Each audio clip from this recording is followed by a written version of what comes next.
the magnificent Vico Equense Congress with André Barbault by Ciro Discepolo. Spring, as we all know, is wonderful. There's one phase, however, that's certainly the most beautiful. When summer approaches, the cold is left behind, yet it's not yet the stifling heat of summer. We're on the border between the last degrees of the sun in Taurus and the first degrees of the same in Gemini between May 20th and 22nd.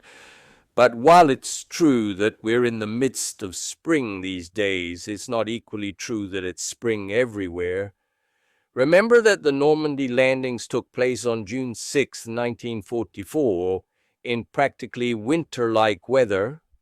So imagine the Sorrento Peninsula and imagine this past May 21st, and then continue to imagine, in this context, that wonderful place that is Vico Equense, one of the most enchanting in Italy, recently awarded a blue flag for its sea, among other things.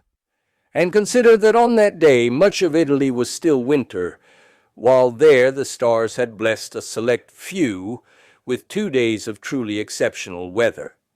Imagine all this, and you will have shared with us the meeting with the great André Barbault in 1994. Clara Negri and I went to pick him up at Capodichino Airport. We welcomed him with a hug along with his wife Jacqueline. The plane had left Paris 2 hours earlier in cold and rain. In 55 minutes we arrived in Vico. The comparison may seem exaggerated, and indeed it is, but those who come to this town almost relive the myth of Shangri-La, the Tibetan lamassery on the Caracal. Remember, the passengers who escaped the plane crash in the mountains of Tibet, who, after passing through a stone arch, found themselves in a charming place where spring and joy are eternal. Well, what's truly surprising, especially to those who disembark at the Circumvesuviana station in Vico, is that just a few dozen kilometers from Naples, the air is completely different, foreign in some ways. Not that carbon monoxide hasn't reached there, but it still can't dampen the distinct smells of burning bundles of wood in the ovens. Vico is the world capital of pizza, by the meter, of course, but also of the citrus groves so widespread on the peninsula, as well as the olive trees and all the greenery that magically blends with the sea air wafting from 70-80 meters below. The light and colors of late spring do the rest. So we arrive at the Hotel Equa, a building immersed in lush greenery with a view of the Gulf, Vesuvius, Bagni dello Scraglio, and Capo La Galla, a deep blue pool surrounded by lemon trees. The staff is truly exceptionally friendly and hospitable. Just enough time to change, André rushes back down from the room and, taking off like a rocket, leaves us all stunned. I'm going to be a tourist, alone with Jacqueline. We meet again 2 hours later, along with Enzo Bariglia, Lioba Kirfel, Ivana Fioravanti, and Massimo Palladino. A brief stroll through the town to admire the Vescovado Cathedral, a beautiful 14th century church overlooking the sea, and then everyone heads off to visit the Museo Mineralogico Campano, Fondazione Discepolo. Here my father, Engineer Pasquale, welcomes us and proudly shows us his collection. 5,000 specimens from all over the world, some impossible to find even in the New York Museum. André is very interested, asks questions, comments, and shows his wife. We return to the hotel for a few moments, take a few photos with the view behind us, and then everyone, there's a bigger group now, goes down to the sea near the Saracen Tower to eat at Mustafa. I don't know the precise criteria by which Michelin stars are awarded, but something must be wrong with this medal collection if Mustafa hasn't received 4 or 5 stars yet. To start, a seafood salad with clams, mussels, razor clams, shrimp, baby octopus, oil, garlic, lemon, and parsley. Then it's on to the pizza, just a small taste each. 1.2 meters long for 12 people.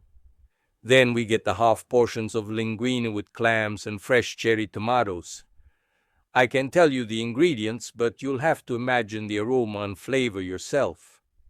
To continue, fresh fish all'acqua pazza, fresh tomato sauce, and gratinated mussels for those who like them. Mixed salad.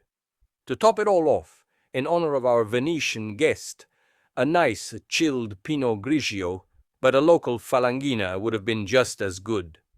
To finish, a mixed sliced fruit and a small glass of limoncello, a typical aromatic lemon liqueur from the Sorrento Peninsula and Capri. I won't tell you the bill because you wouldn't believe it. Upon returning, just a quick goodbye and good night to the guests. We're talking, however, about the night before the official meeting, Friday, May 20th. The next morning, early but not too early, Enzo Barilla and Lioba Kirfel accompany our guests from across the Alps to visit the archaeological excavations of Pompeii, just minutes from Vico Equense. They come from all over the world to visit this city, buried in 79 AD by the eruption of Vesuvius, described by Pliny the Younger, and almost completely restored to the modern world. They enjoy an excellent lunch at the hotel and a group photo at 2:30 p.m. on the garden terrace. We then move to the conference room on the 4th floor. The room is full, but there's air conditioning and it's truly comfortable. We say goodbye to the guests. Many have come from almost all over Italy. A large group from Rome, Frenza, Cavaliere Petrone, then from Messina, Catania, Palermo, Bologna, Forlimpopoli, Biella, Pescara, from all over Campania, from Mestre. I believe that the greatest contribution to the success of the event, also in the opinion of those present, was the fact that Professor Barbault, at my request, did not read lengthy papers, but was instead willing to answer a barrage of questions that lasted a full 3 hours, from 3 p.m. to 6 p.m. A true satisfaction for astrology enthusiasts, the master's opinions and teachings on many aspects of world astrology, but not only this.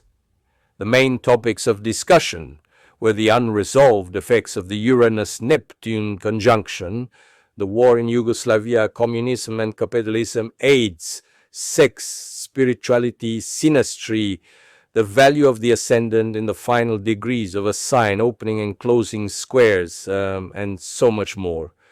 André Barbault captivated everyone with his knowledge, but also with his simplicity and willingness to answer all questions. The participating subscribers took numerous rolls of film and filmed several videos, even on 16mm. The City Councilor for Culture, Dr. Vincenzo Esposito, welcomed the guests, and I invited them to meet again next year on May 20th and 21st, again in Vico Equense, for a mini-conference on Italian astrology. Some of Italy's top astrologers will participate. But the event didn't end there. All participants before and after the official meeting were able to speak privately with the French maestro and even sit at the table next to him. The evening then continued at the Pizza Temple in Metro at the renowned Gigino. At the table where I was with André and a few others, 8 in total, we devoured 1.5 meters of pizza, but we underestimated our appetite. Faced with this unique flavor, André's comment was, "I'm speechless." To close the evening, on Saturday, May 21st, Maestro Mario of the Equa Hotel and his small orchestra treated us to a couple of hours of delightful piano music. A famous French tune in honor of the guests followed, a must for anyone who wants to understand, by Torna a Sorrento, followed by the unforgettable Reginella, Voce e Notte, Anima e Core, Lotevuria Vassà, O Marenariello, Monastero e Santa Chiara, Malafemina, and many others, not forgetting the guests from Rome, Bologna, and beyond.